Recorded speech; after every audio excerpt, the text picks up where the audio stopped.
Okay, King of Kong, Fistful of Quarters. Where do we want to start? I mean, we should probably start with Billy Mitchell. Actually, no, let's start with Steve Wiebe. One of the most sympathetic figures I've ever watched. And so when we were talking about this on Monday, I did watch this when it first came out in 2007, but I forgot a lot about it.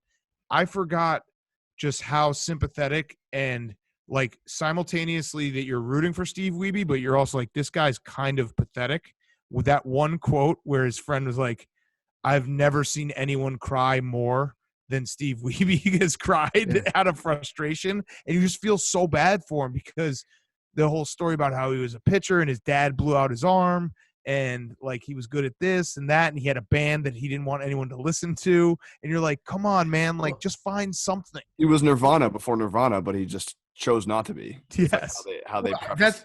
That was a hell of a spin zone by his grandmother or whatever, being like he was like Nirvana, but even more artistic than Kurt Cobain. In fact, he was so artistic that he didn't want anyone to ever hear his songs. Yes. So like, he's Will Ferrell from Step Brothers. Yeah. Overall with Steve, yeah, they keep like framing him as a loser, but he also seems like a pretty normal guy. And the biggest knock against him is just like, oh, Steve's never conquered the world. And that weighs really heavily on him. And he's like such a soft-spoken guy. All his buddies are like, yeah, Steve, he's kind of he's had a rough go of it in his life. He's never gotten the Donkey Kong world record. And there are a bunch of clips of him like crying and stuff. But like overall, Steve seems like a pretty average human being. Like he's got a good life by any stretch of the imagination, right? For sure, absolutely. But I do think there's something about him when they were talking about like his dexterity and like his ability with his hands, and like he plays piano, plays the drums, was a great high school pitcher. I think it's like the age old question: would you rather be completely average, normal, or be like exceptional for a little brief period of time, but not like fully accomplish those goals? That's what he's chasing. Like he has had moments where it feels like he's brushed up against being exceptional, and to have that haunt you must fucking suck. And then you just end up playing Donkey Kong in your garage for hours upon hours, to the point where, shout out Steve's wife, by the way, she was actually the real hero of this documentary, who was like, yeah, I kind of wish he wouldn't play Donkey Kong every night and maybe be like around and present, but I also kind of want him to chase his dream. She was a nice lady, but she also looked like the most stereotypical like Karen. Like if you could describe just Karen, the mom, like that was Steve Wiebe's wife. Yeah. Oh, she's definitely left like a few messages on Twin Galaxies voicemail being like, or she's yelped Twin Galaxies before. Right. For sure. I thought that being really, really good on a little kid's drum set was such a good metaphor for being exceptionally talented at Donkey Kong. Mm-hmm. Yes. Right. He is just so good at something that really doesn't mean anything. So what you're saying is it goes back to the age-old question of, I mean, you find it in sports a lot. Would you rather be Chase Daniel or Dan Marino? Right. And I think Dan Marino would haunt you. Like that would haunt you like it haunts Dan Marino, whereas Chase Daniel is probably very at peace with like, you know what? This was my ability. I maxed it out and I really couldn't get more out of it. Where, Dan Marino maybe not is the perfect analogy, but Steve Wiebe, it felt like he was always thinking, I never fully maxed out my ability in life. Right. One thing that I got to give credit to the filmmakers for, because I didn't realize this. I remember watching it back in the day too, and I didn't like watch it again until the other day. But they also like did an amazing job as making him the sympathetic figure, like Billy the bad guy. Billy's the guy that's on top, and then at the very end, they're just like, but Steve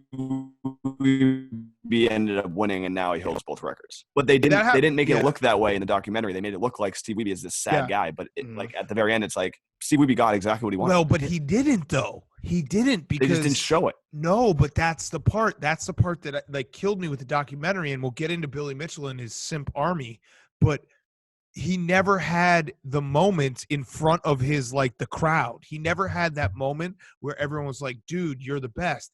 It was that fucking loser ref guy. What was his name? Was it Wayward Todd or something? Or what was his name? I can't remember his name, but he was the guy who was literally wearing like every scene they'd show him, and he was sitting in his house just wearing a ref uniform. I think his name was Walt. Walt. Oh yeah, that Walter. Definitely Walter Day. Big Walter drug Day. Guy. Yeah, Walter Day. And like Walter Day was mean to Steve Wiebe, and everyone was rooting against Steve Wiebe, and then Steve Wiebe flies all the way back home to Seattle, and he calls him up. He's like, "Hey man, sorry, I shouldn't have treated you like that." Like that's not winning. That's fucking bullshit. No, he had a letter from Twin Yes. Galaxies, and it says, Yes. so they wrote me a letter saying that they're sorry that they treated me like such shit. He's like, I finally won. Like that was his big crowning achievement. But to be fair, he had about 8 hours at that first thing that he went to where he set the world record in Donkey Kong until Billy Mitchell's video of him beating that record in Donkey Kong showed up. So he had like a brief moment, but I mean, then again, his moment wasn't congratulations, you're the best in the world at this. It's congratulations, you're not a fraud like everyone thought that you might be. Right. So all right, so Billy Mitchell, that moment was, I mean, that moment is one of the greatest moments in documentary history. So Billy Mitchell, let's go back to him for and like his backstory. He is the start of it, how he was basically like the first rock star video game guy. They do the Life magazine, Steve Sanders, who lied about the Donkey Kong, and then the unbelievable quote when Billy Mitchell was like, Steve Sanders is the person he is today because he came under the wrath of Billy Mitchell. And then they show this fucking guy, Steve Sanders, who's like brainwashed. He's like, Billy's a rock star. Like, I fucking love Billy. And it seemed like he was like a successful lawyer that like in the beginning when they show him like, oh, this guy like got away from the video games, like, and now he lives a normal life. And then he's just like still beholden to Billy, and like he's meeting him behind the restaurant and being like, oh, Billy's not coming. And then Billy pulls up. It's like he's literally like whipped by Billy. So what do you think it is about Billy Mitchell that has him like have this loyal bootlicking simp army that he has created in the video game world? Is it is it his ties? Is it his hair? Is it his hot sauce entire like empire? Or, and this one I actually kind of think his wife has big tits. And I think that is the greatest equalizer in like nerd world, where they're like, whoa, Billy, look at the fucking the tits on your wife, and then he just becomes the king of the nerds. It's a combination of having a hot wife with just a phenomenal rack, the hair, which I mean, Billy Mitchell has the hair of an early '90s country music star, and the personality of a Saudi prince. It's tough to out alpha that because he just has such confidence in everything that he does. It doesn't matter what he's saying, and what you'll find, just most human beings, they want to be domed. They want to get turned into a sub. Everyone's walking around looking for a strong man to like pull him by the nose and show him, okay, this is what you do. And Billy found, I mean, to his credit, he found a pretty easy demo to just totally dominate, which is to be king of the nerds. But all you have to do is if you say anything with enough confidence and you've trained yourself in like body language and you've got a smoking hot wife that follows you everywhere, you can get nerds to do whatever you say. And a hot sauce empire. And it's so fascinating watching this documentary and seeing these guys follow Billy around and take everything he says as gospel. And then the one guy that he's had problems with in the past was Mr. Awesome, the guy who actually got hot chicks as well. And Mr. Awesome, one of my favorite quotes, one of the most underrated quotes, was Steve Wiebe, who is a passive guy, you know, gets this first moment where he hits this block where he submits his score. He's got the high record, and then all of fucking Billy Mitchell's weird loser minions come running and like delegitimize it. And Mr. Awesome's like, I told Steve Wiebe he's got to fight this, and I de-chumpatized him. And I was like, fuck yes, let's go. And Mr. Awesome, who I don't even know what he does. Like, you know what Mr. Awesome was? He was like a failed like wrestler who just never got like to the WWF, but had the whole shtick and everything behind it. And then when he got later on in life, like he had male pattern baldness, and he was like, yeah, I was at one point Mr. Awesome. Well, so the thing about Mr. Awesome is he was a lot like Billy, except he was Billy if he was a professional wrestler. He had the same mentality as Billy. He had the same goals as Billy. They just butted heads because they were too similar. Mr. Awesome was the only person that didn't buy into Billy's shit. Right. And you're right. What his quote was, everything would have fell right into place, but he forgot about one thing. He forgot about me convincing Steve Wiebe not to be a chump, talking him out of chumpatizing himself. And it's if Mr. Awesome was good at Donkey Kong, he would have taken down Billy Mitchell and history would have been different. But Billy Mitchell, like, I think there was somebody who said that Billy Mitchell got the record so early, and basically it was so high. And not only was it so high, but he also, like, talk about corruption. the fucking like governing body of video games, Billy Mitchell has his hands all over it. He's like one of the refs. He's looking at the videos with all these guys. So it brings us to that moment, and the worst / best character in this entire documentary, I think we can all agree, is Brian Koo. Brian Koo, like scurrying around the video game place, calling himself a prodigy, calling Billy with updates, and like, and then the best was when he's like, "Hey, we're about to have a kill screen at Donkey Kong. We're about to have a kill," like going around and tapping everyone on the shoulder, like, "Donkey Kong kill screen if you want to check it out." That and no one gave a fuck. Like, No people were one like, gave a dude, get the fuck. fuck away from me, you weirdo. He's the worst. Brian Koo is the worst. I hate him. Yeah, no. When he was talking about the difference between Steve Wiebe and Billy Mitchell at this when they first got to Fun Spot, and he had to like throw himself in there. He's like, Billy's the guy that's been around for a while. Steve is like his fierce rival, and I guess a lot of people are calling me, the prodigy. Like first of all, he was, I'm guessing, 28, 29 years old. You stop being a prodigy after the age of 12. Like you're no longer a boy. You're no longer a man child or a wonderkind after you reach the age of 11, right? Yes. So he's like, I guess I'm kind of the next one up. People are saying that about me. And he's a good combination of being just a big time nerd and a spy. So he's like Billy's eyes and ears when Billy can't be somewhere. And I hate the word bootlicker because we've been called bootlickers, but he truly is a bootlicker. Like he will walk around in the shadow of Billy Mitchell wherever he goes. He actually reminds me of Philip Seymour Hoffman's character in Boogie Nights, when he's just like following around Dirk Diggler and being like, "You're awesome, dude. Yeah. Like you fuck so awesome. Can I watch you fuck your wife, Billy? Like this is fucking sick, dude. I can't imagine what it'd be like to have sex with a woman." Also very, very Belichickian of Billy Mitchell. Like the funniest part, the part with Brian that had me dying laughing was when Steve was asking him, he's like, can I watch like the record film? He's like, nope, one time only. Like that was a one-time viewing. Yeah. It's like, what? Oh my God. And like all the time, and Billy being so awkward where he wouldn't show up. Like Steve Wiebe goes to Billy's backyard 10 miles away and Billy won't come and play. And like, we never saw Billy play video games. It was so bizarre to watch this guy because he was so scared of losing his status of the king of the nerds. You know who else I liked was the guy with the weightlifting glove that showed up. I think he became Steve's only friend because he didn't really have any other friends in the community. But yeah, he rolls with his own glove like a mercenary, brings their own rifle to war. He's like, this is great. It's a weightlift. First of all, a weightlifting glove being used to play video games is hilarious to begin with. And then how he was like, I discovered that weightlifting gloves don't have fingers. I was like, dude, you can just take any glove and cut the fingers off yourself. Him saying like, people don't know this is a weightlifting glove. It's like, yeah, we all do know it is. You guys got to watch. I don't know if you watch any of the deleted scenes, but there's a deleted scene with him where he's like explaining one of the games that he loves playing.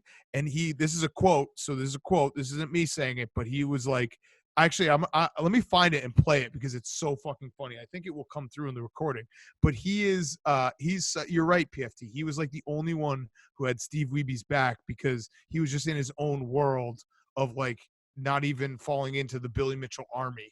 That God, how much like free hot sauce do you think he had to give all these guys to like fall in line at all times? I'll be honest with you. Under the right circumstances, I could be brainwashed into joining Billy Mitchell's simp army. He does have alpha. Yeah, he has alpha qualities about him. When they all had the trailer party for the viewing, like he probably bought the pizza for everyone. I was telling myself the invite like only, maybe I could be convinced to join the Billy Mitchell simp army until I saw his car. That to me like brought his alpha status way down. He's driving like a white 2-door Geo Tracker or something like that. A guy like Billy Mitchell absolutely has to be minimum a Camaro convertible. Okay, like I need you to be driving in some sort of red sports car. I don't need you to be pulling up in like a 1991 Chevy Cavalier. White, like as they roll it off the lot. Doesn't even have a paint job on it. Oh my God! It should be noted though. Someone DM me and I don't know if we want to talk about the email because that was also hilarious. But Billy got like sued and stripped of all of his titles in 2016. Yes, which is good that. But again, it's classic Steve Wiebe. He has his documentary made about him, and you have to go find out after that Billy Mitchell got everything stripped of his. One other thing I noticed about this documentary is it was very, very short. So maybe it's just me being desensitized to watching like Game of So it should be. Thrones and all this other stuff. Like, I've been watching Tiger King, stuff that you can binge. It was about 75 minutes. And when it was over, I was like, wait, this is weird. Wait, you mean you're not going to tell me there's 3 episodes about Steve's high school baseball team to get like a full backstory on him? Yes. But then I was like, yeah, this is how movies typically are. Yes, absolutely. It's so true, because if it was made today, it would be like 6 hours longer, and I would watch 6 hours more of this. I would. So the weightlifting guy had a clip on these deleted scenes. Go watch all the deleted scenes where he's talking about one of the games he's awesome at, and it's called Crystal Castles. And he also thought he came up with like this innovative way of making all the games sound shorter. So he's like Paperboy, I call that paper. Crystal Castles, I call that crystals. So he's like, Crystal Castles, the main character is a bear, which, as dumb as that sounds, I'd usually call a game like that gay. And he just goes off on the Crystal Castles game. And it's like, I want a documentary about this guy, because he's playing a fucking video game with his foot. He's wearing weightlifting gloves, and he becomes friends with Steve Wiebe. It's like, that guy needs a full documentary about him. Yeah, he's all over the place. We need to talk also about, after Steve Wiebe gets the Donkey Kong record, Billy Mitchell has his thugs show up at his house and like knock on his door, and his wife's there, and his wife's like, "I'm sorry, who are you?" They're like, "We're from Twin Galaxies. We're here to verify the Donkey Kong record." She's like, "I got to go to work. Can you come back later?" "No, ma'am. No, we need to be let inside right now." Oh my God. And Billy Mitchell, he compared himself to the Red Baron, and he compared himself to the issue of abortion. Yeah, he goes, I'm like the abortion issue. Everyone has a strong opinion on me. And then he goes, I'm not God. I don't have all the answers. And you can tell that he's just thinking like, I don't have all the answers yet.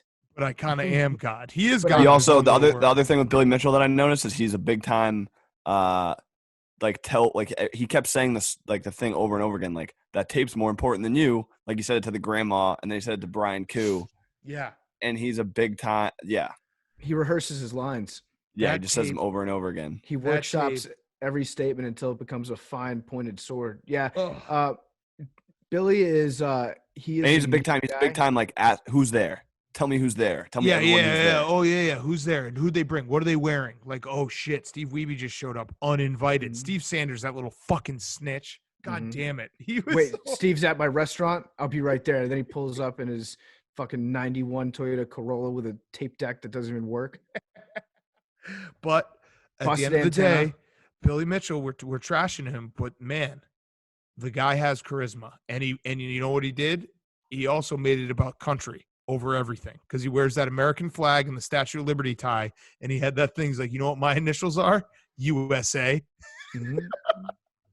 There was one point that he was, I think his spin zone to himself was saying that it's anyone can get the Donkey Kong world record, but it's a lot harder to continuously be at the top of the leaderboard.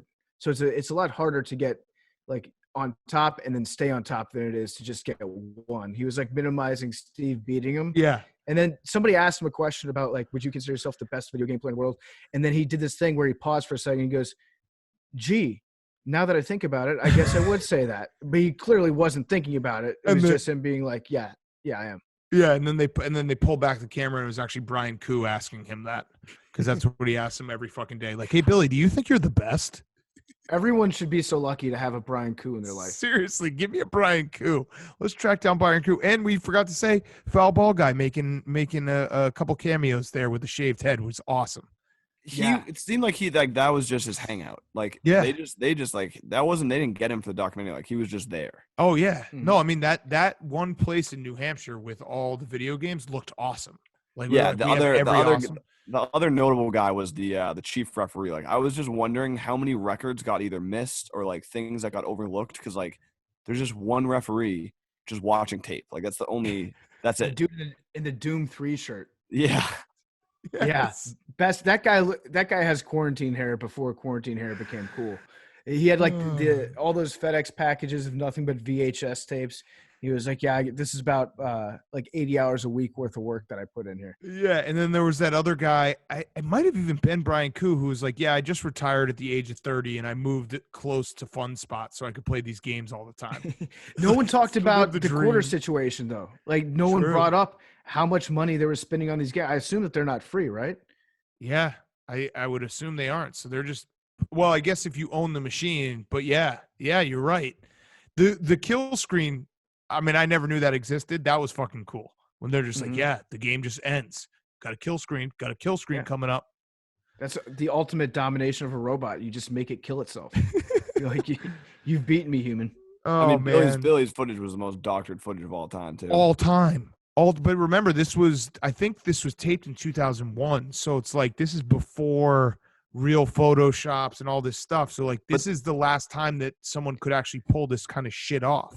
Yeah, I mean, I thought the documentary makers did a very funny job where it was like, these are the standards, and then it just shows them like being like, all right, yeah, it sounds like a good score. You're good. Yeah, Billy. Oh, you go put it on the internet right now. Like, yeah, Billy, you happen to send a tape in 10 minutes after Steve Wiebe broke your record. Oh, okay, yeah, that works.